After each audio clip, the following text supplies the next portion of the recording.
She didn't cry. She didn't beg. She blocked him, packed her bags, and disappeared. And that's when everything changed. This isn't just about blocking a guy. This is about choosing yourself in a world that constantly asks you to wait, to be quiet, to be soft. Today we're diving into why walking away is sometimes the most powerful thing a woman can do, and how turning pain into power leads to the life you never thought you could have. So, if you've ever felt like you're not enough, if you've ever waited for someone who never showed up for you, this story is going to hit home. It started like it always does. He was charming, funny, that kind of mysterious that keeps you up at night, replaying every little thing he said. She wasn't desperate. She wasn't even looking. But something about him felt magnetic. Dangerous, maybe. But in the way fire is dangerous. And we all love a little fire, don't we? They talked for hours, but he always seemed a little distracted. He showed up, but not really. Texted, but always late. Plans? Canceled last minute. Words? Sweet, but empty. Still, she hung on. She convinced herself he just needed time. That maybe if she was patient enough, cool enough, chill enough, he'd choose her fully. He didn't. One day she stared at her screen, another one-word reply after hours of silence, and something inside her snapped. Not in rage, but in quiet, final clarity. She didn't double text. She didn't argue.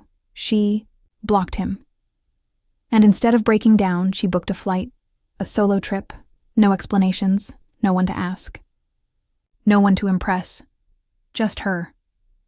And that decision, that one quiet rebellion, was the beginning of something wild and beautiful. Here's the thing. Women are taught to stay, to fix, to overthink. We're conditioned to think if a guy pulls away, it's our fault. We try harder, dress better, laugh more, shrink ourselves just to be easier to love. But here's the hard truth. Most don't want to admit. If someone wanted to love you right, they already would be. You shouldn't have. To earn basic effort. Blocking him wasn't petty. It wasn't drama. It was the first act of radical self-respect. But doing that? It's terrifying. Because when you block someone, you're not just ending communication. You're ending a fantasy. You're finally admitting to yourself that what you wanted isn't what you got. Now here's where it gets real. She touched down in a city she had never been to, alone. No one to hold her hand or plan her itinerary. Just her instincts, her freedom, and that unfamiliar mix of fear and excitement. She walked unfamiliar streets, ate food she couldn't pronounce, laughed with strangers. She felt invisible. And for the first time, it wasn't a bad thing. It was liberating. Because suddenly, she wasn't a girl waiting for a reply. She was a woman rewriting her story. She realized she could take up space without permission.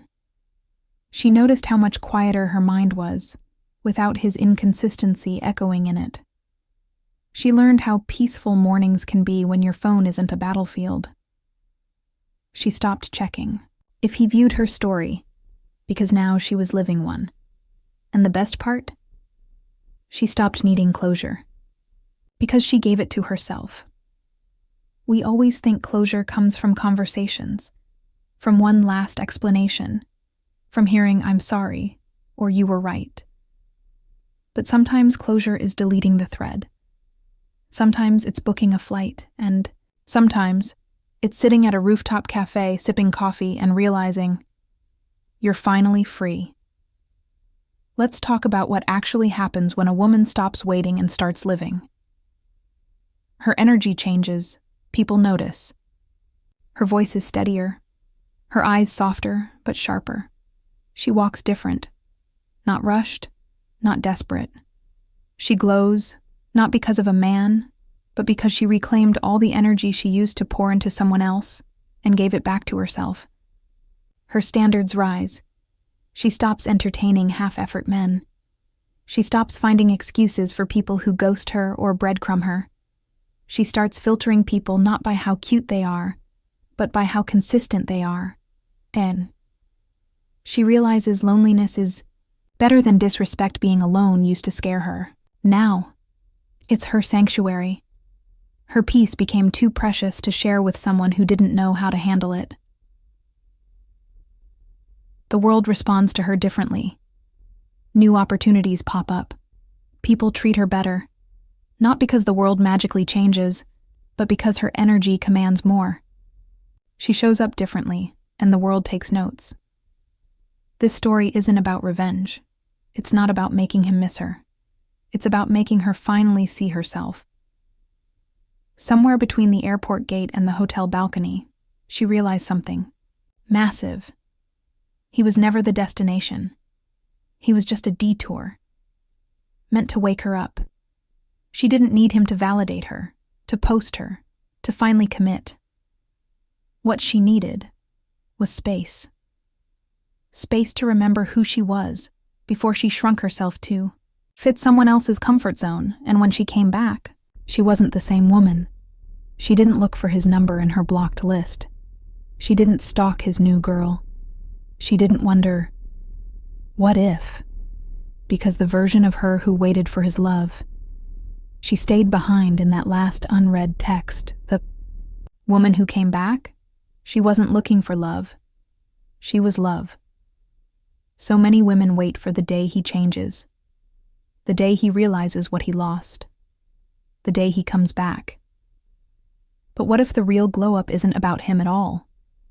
What if it's about the woman who blocks him, buys a ticket, and realizes she doesn't need closure because the real plot twist is her choosing herself? Healing isn't loud. Sometimes it's quiet. It's unfollowing. It's deleting. It's walking away. It's sitting at a beach miles away from the chaos, sipping coconut water and laughing. Not because someone texted her back, but because she remembered how good it feels to be enough for herself.